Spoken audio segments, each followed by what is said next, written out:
There, we had kind of cultivated a space for Black genealogists. So really a lot of frequent meetings and a really new format. There were many groups, of course, meeting regularly via Zoom, via social media. But Clubhouse, had this new format, and it kind of took us by storm too. So we were staying up to the wee hours of the night, kind of back to back, hosting these marathon nonstop rooms about any topic you can imagine in family history, making these very unique bonds because of the amount of time that we had spent together. And as a result, we were having these conversations around connection as any genealogist would do, the questions that you might hear, like, what are your surnames? Where's your family from? And taking things from there and discovering that there were commonalities. And Misha and myself were among those who found that common ground. So it just so happened that Misha and I both have family that hail from Southwest Arkansas, specifically Texarkana and the community Lost Prairie, where our ancestors are from. And so with these conversations taking place, many of us were curious if there were common ancestry connections as well. So we decided to pilot a genetic database via GEDmatch. So we started an ancestor project specifically for this community that had grown to over 5,000 folks at that point.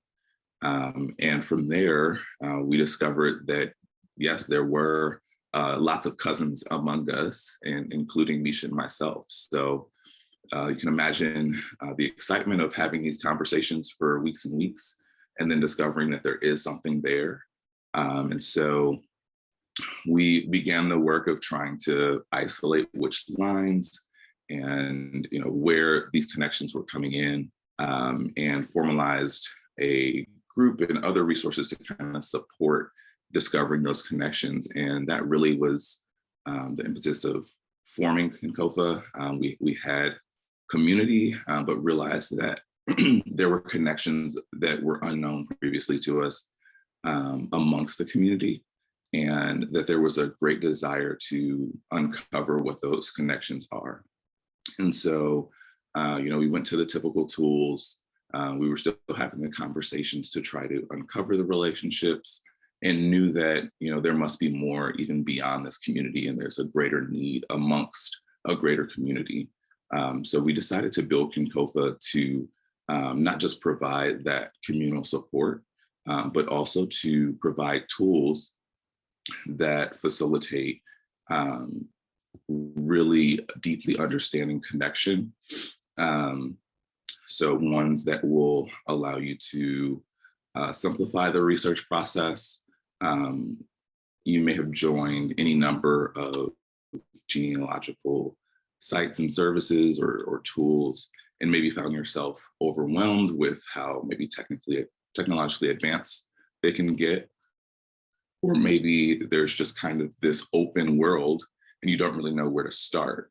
And the process, may not be as guided as it should be. And so we wanted to form something that, or platform and resource that can really reach you where you are on your research journey. So whether you're advanced or whether there's maybe something really specific that you want to get beyond, or you have this brick wall that you don't know how to tackle, or maybe have been working toward for the last 10 years, we realize that there's a need for research support to accomplish any number of those different things, and specific to Black researchers, where things like DNA databases may not be as useful as they should be. There may not be enough educational support on how to best use the tools that are available. And so we realized there were just a number of things to accomplish, and decided to build Kinkofa as a result. Throughout this process, that's kind of changed a little bit, over time.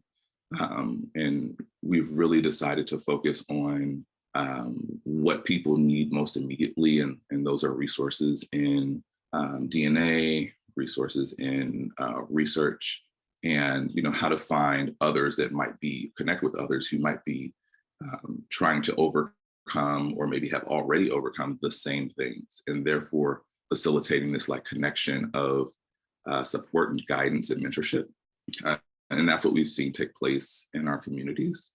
So that's a bit about what Kinkofa is. The work that we do has consisted of partnering with communities as well, because we realize that communities not only have individuals who might be looking to learn more, share more about their family history. They also have records, they have oral histories, they have cemeteries and churches and other institutions that house these same things and house history. And so there's also an active need to preserve.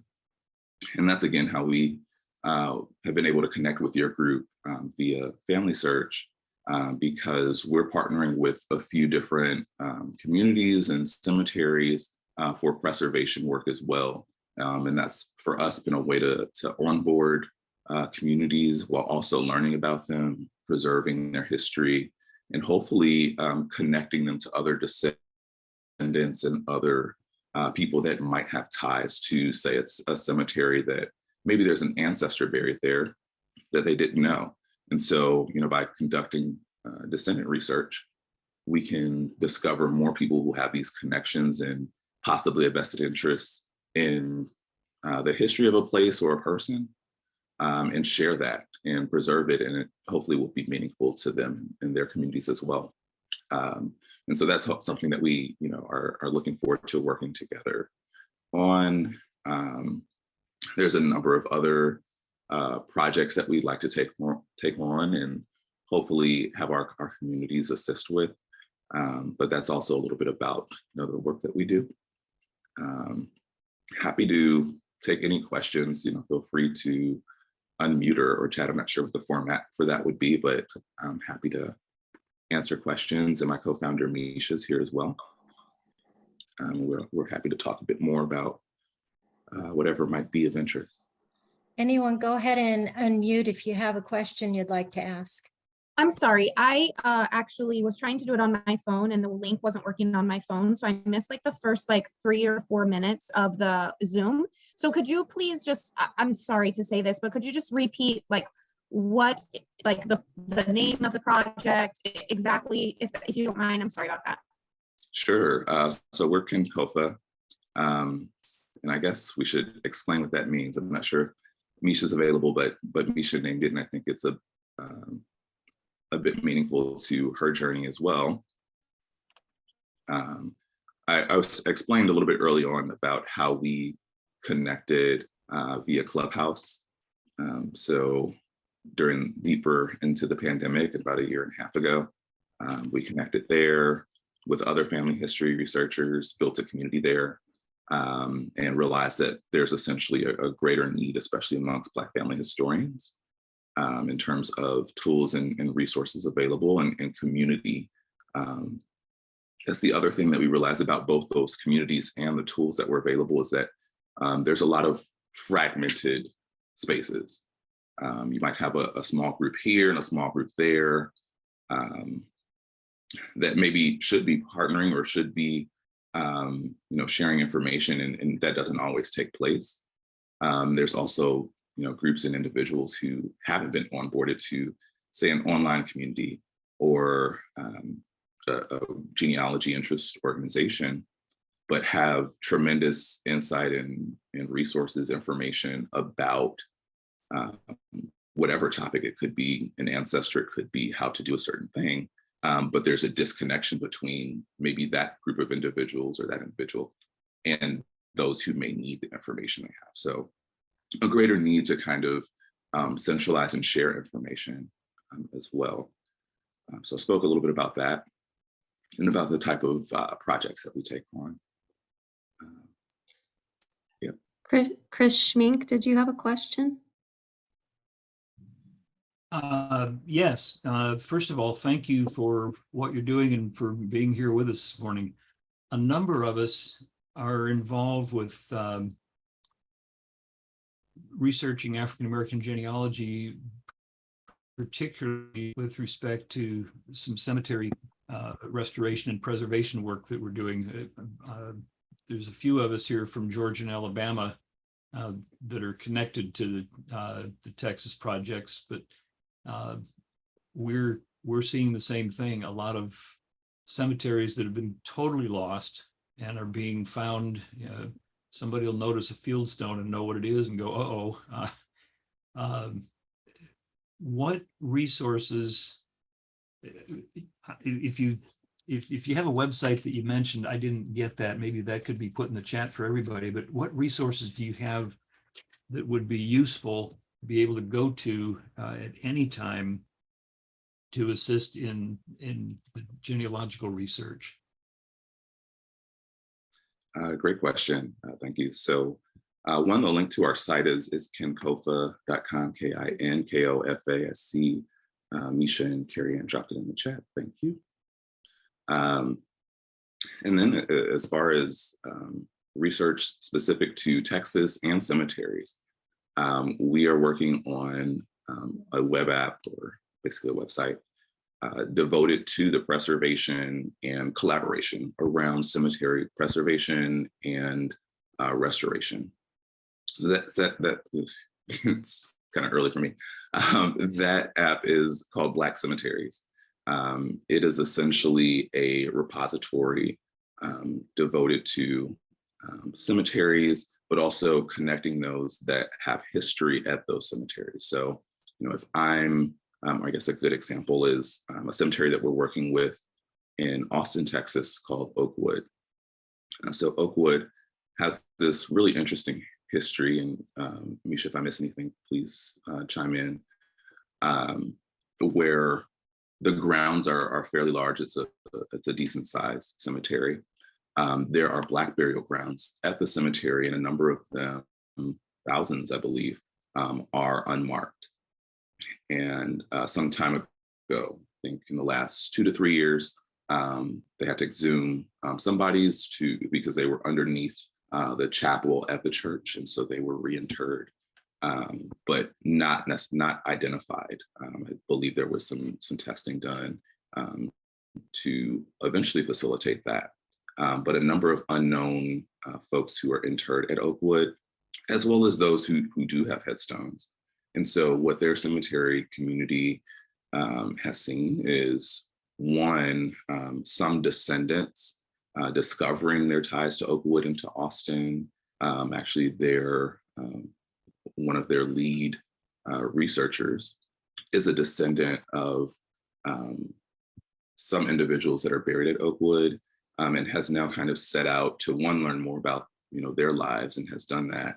But also to find and connect with other descendants of individuals buried at Oakwood to really build up this descendant community. And that's what Black Cemeteries is meant to facilitate. And so, as I mentioned, it's in the works now, and we're hoping to launch that product soon.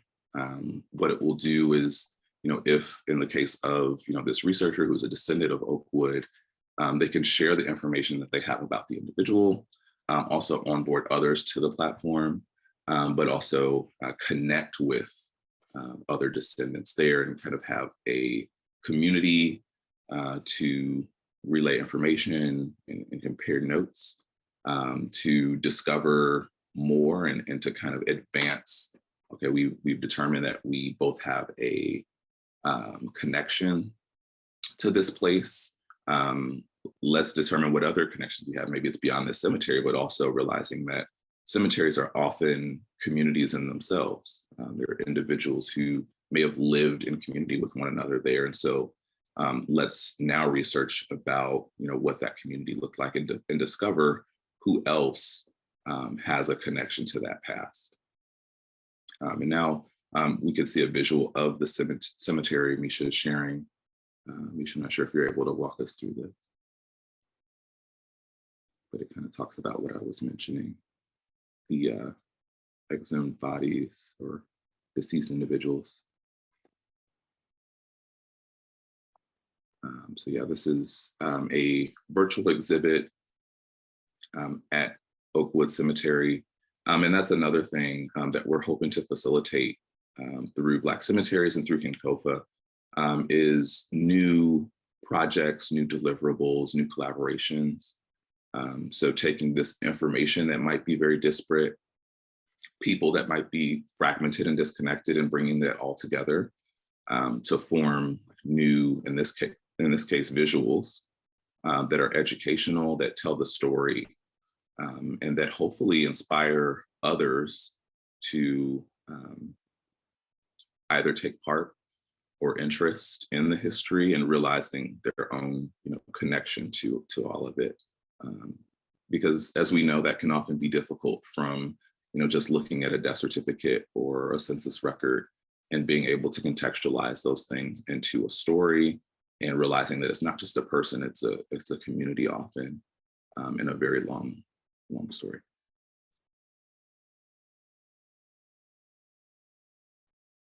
Awesome, thank you. Tony Morgan Jackson, did you have a question? Yes. Can you hear me? I tried to unmute myself. All right.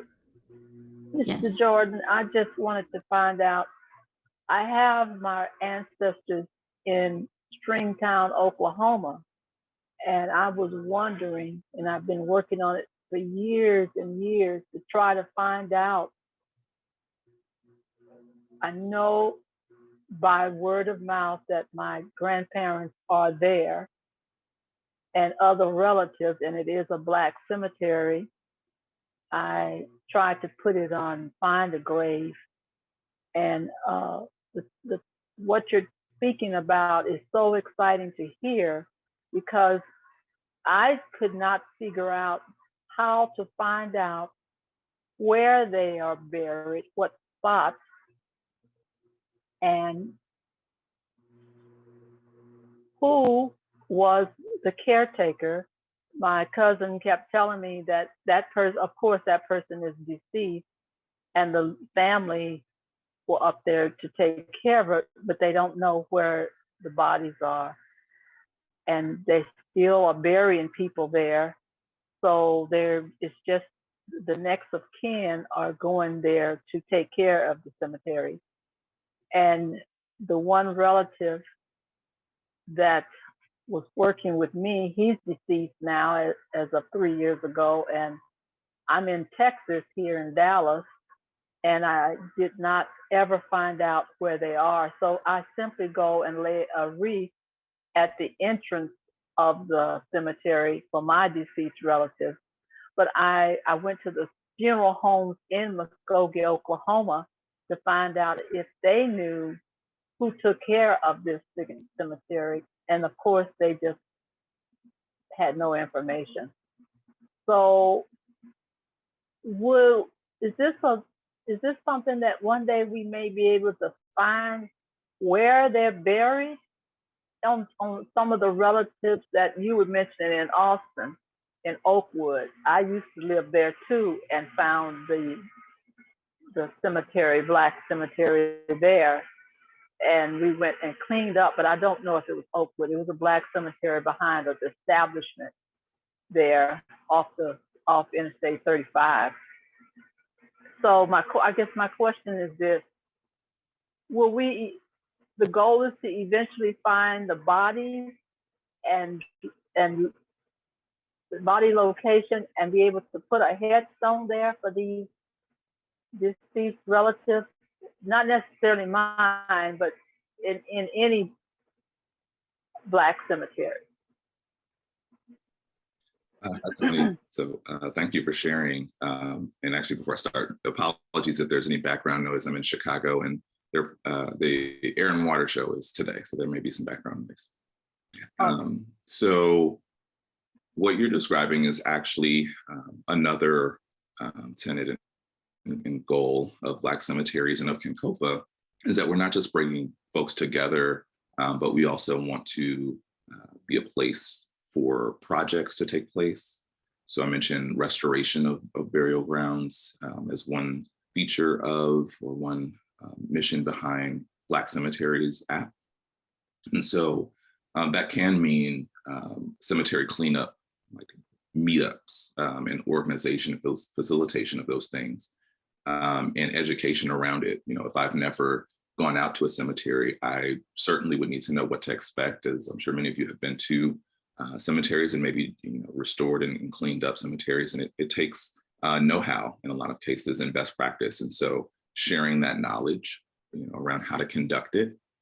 Some of these cemeteries might be in rural areas that haven't seen a lot of foot traffic in a long time. So knowing what to expect and setting the expectation there. And so if we were to facilitate this project or organize a project around the cemetery that you're mentioning, that might look like, one, going to other places where we've identified or know that there's family or descendants of folks who are buried at the cemetery, and bringing them in as a meeting space, as a place to centralize information about the individuals that we do know there. So maybe you have the death certificates of your ancestors or relatives who are buried there. And of course, that has information like the burial date, the undertaker, where they lived. And so we can contextualize that with other records like the census directories, birth certificates, other records, to really complete the story and get some timelines together, but also to identify other descendants who may know bits and pieces of the story. You're in Texas, but maybe there's a cousin in California who was at the funeral, or when that individual was interred, or maybe lived in the community and knew who was the caretaker of those grounds. And so being able to, again, bring together information that might be in these different corners that maybe are difficult to identify now, but now there's a meeting place for all of that information. And then you mentioned being able to identify individuals who are buried with no headstones in a lot of cases, which we know is common in a lot of Black burial grounds. Maybe the headstone has been lost over time, or maybe there never was one. And so another thing that Black cemeteries will accomplish is connecting folks to additional resources. So in the case of Oakwood, for example, they've been able to get funding to do things like ground penetrating LiDAR technology to identify where individuals are interred. And I mentioned that at Oakwood, there are plenty of unmarked graves that they've been able to now identify, as you saw in the visual. And so there are layers and layers of education that might be needed, where maybe I've been working to volunteer and preserve at a particular cemetery in my community for a number of years, but realize that I can't take on that burden and that responsibility forever. What's going to happen to all that history and those grounds beyond me taking care of it. And so finding sustainability through others who have an interest in that history and that community, and also funding that can make things more sustainable and really advance things to an even bigger project is another goal that we want to bring to life through Black Cemeteries app. And so I see there are some comments in the chat. The question, what is a Black cemetery or Black burial grounds? Can you explain the term in historical context? Sure. And I realize there are other hands up, but I just wanted to answer that really quick. So a Black cemetery or Black burial ground may not necessarily be a Black or exclusively Black cemetery in itself. I mentioned Oakwood Cemetery in Austin. There are many others, but it's not necessarily a Black cemetery, meaning that there are Afro-descendant individuals who are buried there. But there is in fact a section of interments that are individuals who are Black. And so this is used to describe grounds where in some cases there's a long historical context of people who lived in that community. Maybe it's adjacent to a church. In some cases, it's lands that were just partitioned for the sole purpose of burying folks, specifically Black individuals or other folks who may not have been able to be buried at the local or large cemetery, who may not have had the resources to get headstones for folks that are buried there. Sometimes markers can be pieces of buildings. It can be a stone, a seashell, depending on where you are. There's cultural significance to a lot of these things that make up a Black burial ground. But often it's the place where Black folks could be buried, because we know that, you know, in life there were also communities and specific places where communities could exist through segregation. There were specific allotments of land to where Black folks could live at certain times. So that also took shape through cemeteries. We know that cemeteries come in different shapes and sizes as well. So that could be private land that might be sectioned off. It could be a church cemetery. It could be, you know, around a house or some other structure and just a few grave sites or graves. So they definitely come in different shapes and sizes, in different conditions, and certainly all with different histories. And so that's another thing that we really just want to acknowledge and uplift, is that all of these stories, all of these communities are of importance, and it's extremely pertinent now to preserve them when things like environmental threats also are waged against the survival of cemeteries. So yes, and Austin specifically in the Oakwood area, I was trying to bring up their map. Most of the cemeteries founded around freedmen's towns or freedmen's colonies. So I was trying to, they have a map of them, but some reason when you click inside of it, it doesn't load. So I'll just kind of zoom in to this. Let's see, here we go. So a lot of the cemeteries have formed around these historic freedmen's towns.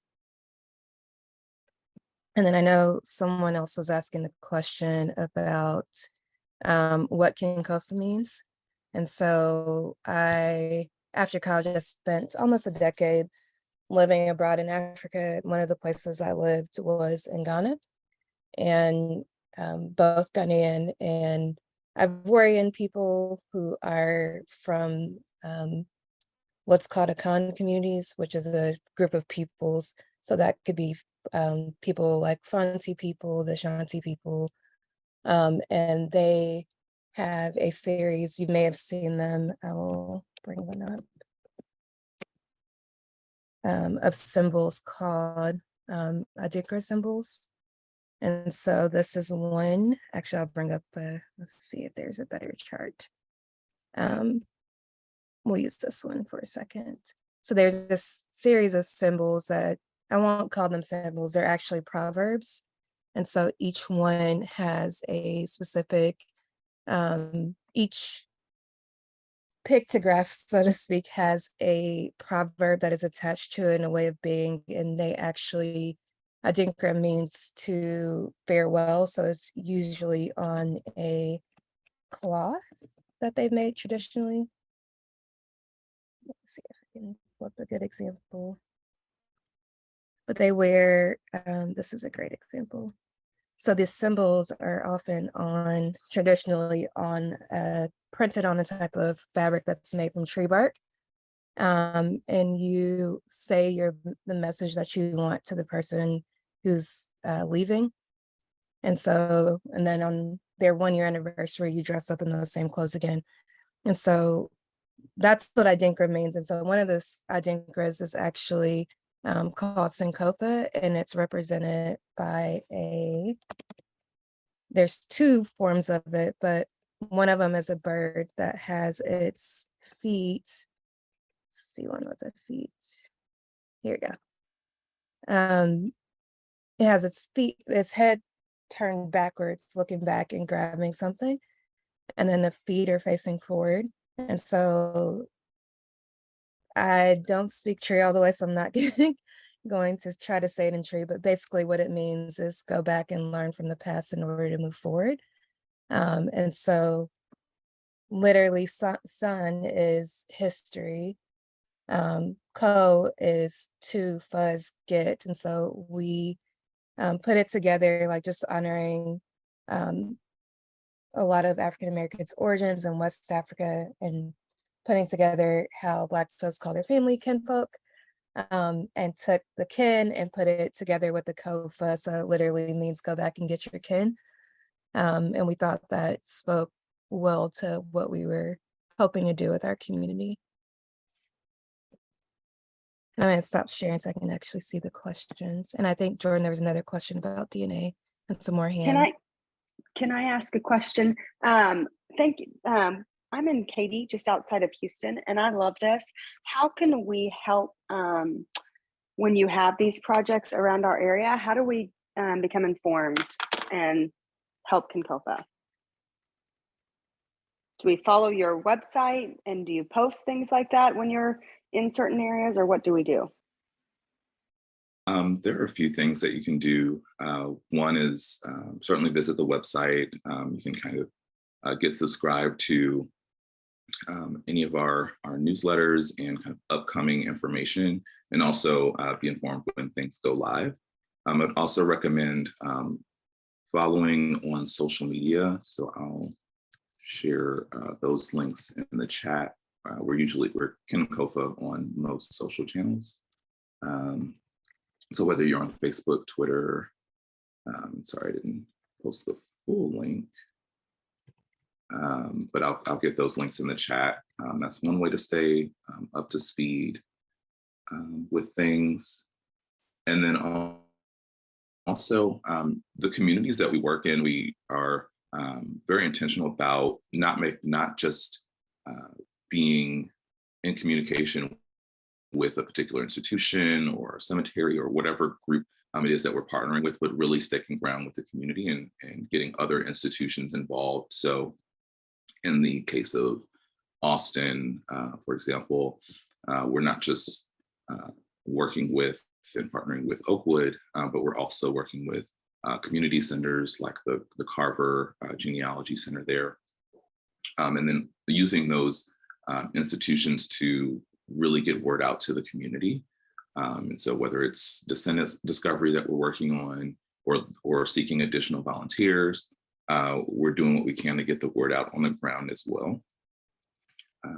Okay, so Misha shared a link, black-genealogy.com, and there you can kind of sign up for any newsletters, follow us on social, and look out for those announcements there. Thank you for that question. There was also a question earlier, and I know that there are hands up. So a question from Elder and Sister Dines. At some point, will DNA testing or something else be done to try and specifically identify that person? So speaking about burial grounds, especially where there might be folks who are unidentified. So yes, we're actually in the process of getting our DNA testing service live. So we'll be taking pre-orders early this fall. So next month, we'll be able to look for that. And I, again, encourage folks to sign up for or subscribe to the newsletter, which you can find at the link Misha just shared. And so that testing service is really meant to facilitate connections between individuals. We do realize that there is, in some cases, a need to identify deceased folks. That's a bridge that we haven't quite crossed yet. We're certainly learning from other projects that have taken place in the past, that are taking place now, that might still be vital to telling the full story and addressing a history that might be overlooked in some cases. But we realize that that's also a very touchy subject. And that's really why Black Cemeteries app is so important, because we need descendants in some cases to really have that equity in how stories are told and what can or shouldn't or should be done at the places, the resting places of their ancestors, and how that legacy is preserved. So we see all these things as pretty connected. But to answer your question, yes, we are launching a DNA testing service. I think Bruce Carson had his hand up. Hi, Bruce. Yes, thank you. Jourdan, thank you very much for the presentation. I'm enjoying it. One thing that Family Search Records is doing right now is re-indexing the text death certificates to identify cemeteries and things like that so that it's easier to find them. Do you think this is going to help you when you are trying to, we know that a lot of cemeteries haven't disappeared, but we've lost memory of them. Do you think that this aspect that we're doing right now will help you to identify where some of those cemeteries are? Because, like I say, first you have to know that they're there, and if you don't know the name of the cemetery, it's going to be hard to look for. But I think, do you think that's going to help you locate some of these cemeteries and the individuals that have been buried there? Absolutely. Great question. So I think one, like you said, folks have to first find a connection to a person or a place. But I think by having all of the information available, having it all searchable, that's the easier opt-in. Where if my great-grandmother is buried at a cemetery, that's probably of interest to me. But I can then, I guess because I have the know-how, I can assume that there might be other folks who I'm interested in that are buried at that cemetery. But if I don't know that, then I do need that sort of contextual know-how to be able to research beyond the silo of my direct ancestors or what I already know.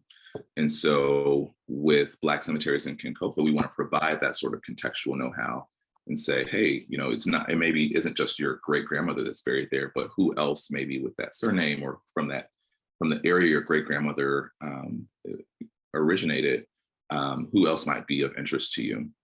And maybe I know, and so Misha just said, knowing the funeral home is also super, super helpful to our work. Maybe I know, the funeral home, or maybe someone in my family knows more information about my great-grandmother's story.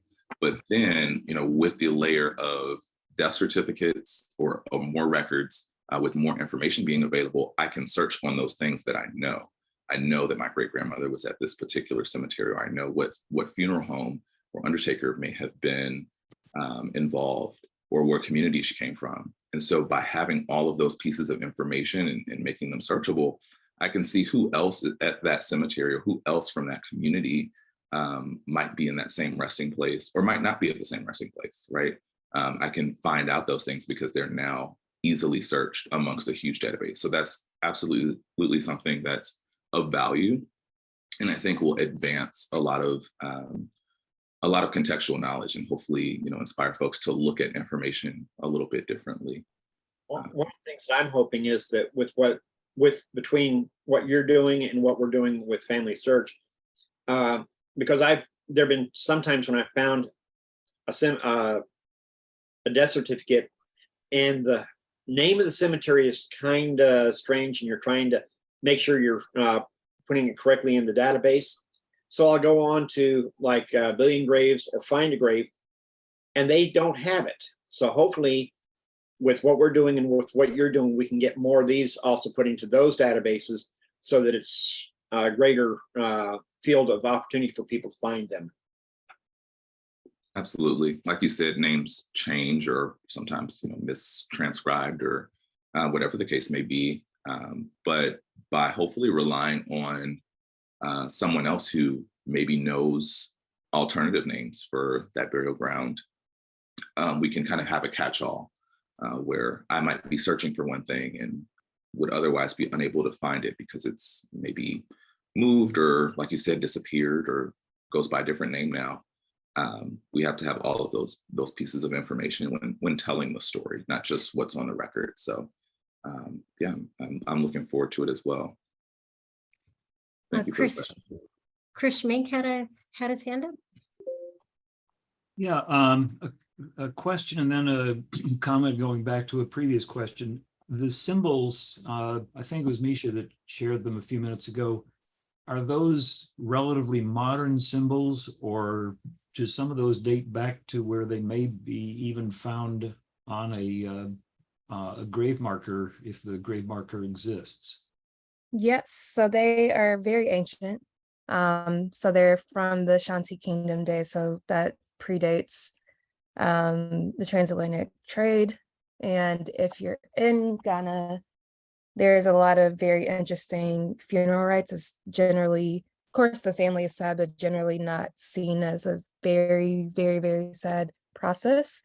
And people, I'm going to try to find another really quick picture to show y'all because it's kind of, you have to see it, but you can find the symbols literally almost everywhere across Ghana and Ivory Coast.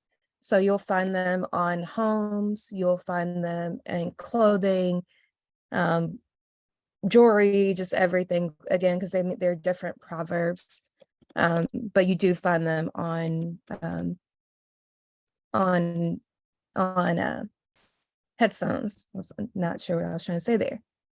Okay, even over on this side of the Atlantic, from slavery days or shortly thereafter, did it make it that far? I don't have specific knowledge of that, just because I don't know that. I do know, I have a friend that was actually doing a Fulbright scholarship looking at which funeral rites and burial rites retentions there were between certain communities like the Gullah-Geechee people and Ghanaians and Sierra Leone as well. And so he did find not necessarily just not Adinkra symbols, but other burial practices like glass on the, like broken glass on the cemetery plot. Yeah, we're seeing that in some of the slavery era cemeteries, both in Texas and here in Georgia, Alabama, where I live. Yes. Yes, so there's that. And then also you might notice that there's certain times of year that people go to take food or commune with their ancestor there and make sure that like they're having, a safe and good journey there. But funerals are a really, really, really big deal in Ghana. If you have a small funeral, people kind of don't think you lived a good life. So people, when you pass, there's like an immediate set of ceremonies and things that happen, but sometimes they don't bury people for maybe 3 to 6 months. And that's often so that they can give as many people who might be living abroad or just other situations who might have to come from afar to give you like a proper farewell. One of my favorite things, there's, and this is a different, so there's actually funeral cloths as well. And I do think some of those traditions have been retained around certain colors. We're choosing colors to wear to a funeral. So, and for Ashanti people who are the larger group of their peoples are called the Khan. So if you've heard of a tribe that is matrilineal in Africa, it would be the Ashanti people, but they wear red and black when it's an older person, and they'll wear white and black if it's a younger person, or different shades of like light blue and brown. And there's usually, and so this is actually the Ashanti king here. And so he's actually wearing one of the Adinkra cloths, but he's wearing it in kente, and kente is another fabric. But yeah, it's a very big procession when you have a funeral. Another culture in Ghana is called Ga culture. And so there's a specific, and actually you can find some of them in museums here in the States. I'm not sure which museums still have them on display, but they do. They have a custom, not everyone, but there's a certain set of peoples inside of the Ga culture that do what's called fantasy coffins. And so your family will think about something that you like, or that they feel like represents you. And this person might have been a fisherman or liked fish, but this is actually the coffin. So they call these fantasy coffins. So it'll take months and months and months to make the coffin. And then once they do, it kind of just gets buried. But now people are starting to look at these as art. And I think Ronald Reagan or one of the US presidents had one made for him. And this is a Coca-Cola one. But there's just a lot of really interesting things around funerals. And I do think some of the liveliness of funerals, or just how long and celebratory they are, and traditionally, and depending on where you are, in African American culture, does stem from our origins in West Africa and the Caribbean as well. There's also a process of what they call paid mourners, where they're basically like people who are paid to come and act at your funeral. Here's some. So this article came out a few years ago. Just they're hired by the families or whoever to come out and make sure that like you're properly grieved. So there's a section where you'll hear like women, usually women, just like mourning and just crying, and like as people are reading your obituary, and like if you don't have that at your funeral, it's kind of, you really didn't live a good life. Is how people feel. So it's quite an ordeal.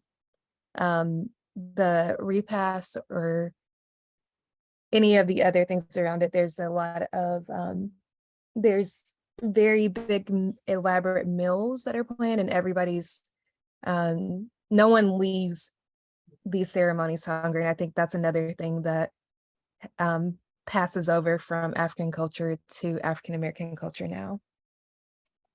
But yeah, there's some really exciting books around that. Oh, I thought you'd paused and stopped there. I was just going to say thank you. That's excuse me. That's just good cultural information to have. And plus, I was thinking with respect to the symbols, if some of those were preserved through multiple generations to the United States, and they were found in some way connected to actual older graves, that tells a story about the person rather than just there's a body there. Yes. So the other comment I was going to make to the person that asked what constitutes a Black cemetery, and it's kind of been talked about, but we're finding a lot of what should be and are termed cemeteries here in this area, obviously, because there were many plantations in Georgia, Alabama, and throughout the South. And that's, I know, true for the folks working out in Texas too, where the cemetery started out simply as the burial ground on the plantation for the enslaved people as they died. Oftentimes no markers or just field stones. Those are not typically thought of as cemeteries because they're not even known. They're getting found by people just happen to be wandering through the woods, and they happen to see something they recognize. They know what it is, and it turns out that there's a large burial area there. It's not always a formal quote unquote cemetery as we usually think of them today. It's preserved by a city or a county or even a church. It may be totally hidden. A lot of those have been paved over and built over. So I'll stop at this point, but that it's important for people that are not familiar with it to know that some of these cemeteries go way back into slavery days, and they're not seen as formal cemeteries. They're being built over and destroyed, and they need to be preserved when they can be found. Misha, I had a quick question about those symbols. You mentioned that the connection with those symbols with Ghana. Are those symbols also found in other African nations? So the Adinkra symbol itself is I'm like, it's hard to say because some of them were, so the nations that we know today are mostly, they came to be from the scramble for Africa in the 40s. So in the 1940s specifically, but prior to that, they were kingdoms or regions that people had. So in a lot of the different regions, so like there's in Ghana, what is now portions of Ghana, Togo, and Ivory Coast. There are Adinkra and symbols, and I forgot, there's another subset of them, and they're in the language that it is, and I can't remember how to say it exactly, but there's that. And then there's, of course, in Nigeria, there's Nsibidi symbols, and I'm going to bring them up. If you've seen Black Panther, some of them are, and actually Adinkra symbols and Nsibidi symbols are, let's see, are in the film.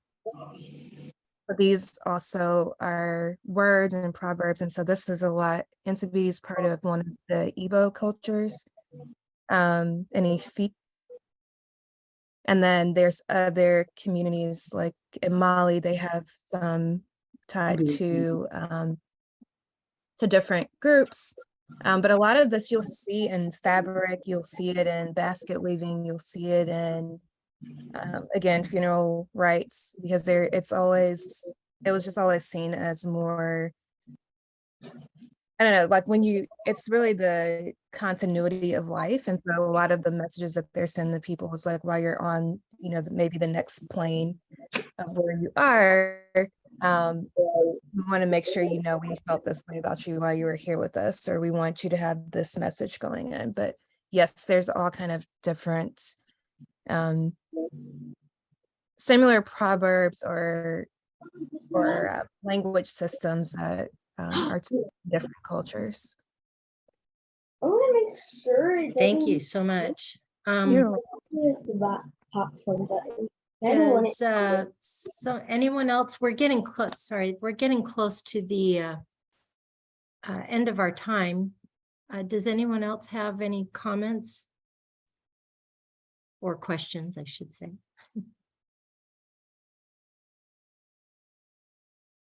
I was gonna share just quickly, if anyone really is looking to travel, I think they might have a virtual version too. But next month will be, not next month, and so in October, we'll be at Clemson with a bunch of other folks who are working on preserving historic Black cemeteries and just cemetery preservation in general, and sharing more about the different ways that they're approaching it. I was also going to mention the African Burial Ground Project. I'm not sure if some of you have heard of them, but they'll be there, as well as some of the people who have worked on the dive team of finding the Clotilda. I think go ahead and get registered. I think it's free. And then I think some of it will be virtual. We'll be in person, but I think they have a virtual option. I posted the link a little while ago. That is really cool. Thank you. All of this has been amazing. Jourdan, did you have any last thoughts? One, just wants to say thank you to folks for listening in and chiming in with questions and other information. We're really excited to be able to do this work. A lot of what we're doing started with us and our community members very individually, and like I mentioned before, in a very fragmented manner, conducting this work, and in some cases not knowing what to do with it, maybe collecting lots of death certificates in a particular area, or going out to preserve a cemetery, or building trees, whatever the case may be. And so it's been a real privilege to be able to provide Kinkofa as that, and to find others who are passionate about this work. So really excited to learn more about this community and the work that you all are doing. Thank you, Chris, for sharing. Really excited to learn more about the collaboration that you have with Hamilton Hood Foundation. Again, if you want to get in touch with us, you can visit our website, and there's a contact form there, as well as our email, hi@kinkofa.com. It's just in the chat there. And then to stay up to date with what we're working on, you can visit our website, but you can also follow us on social media. That'll be one of the best ways. And then there's also a form on our website that you can complete to stay up to date. We send out newsletters, so that's another way to stay connected.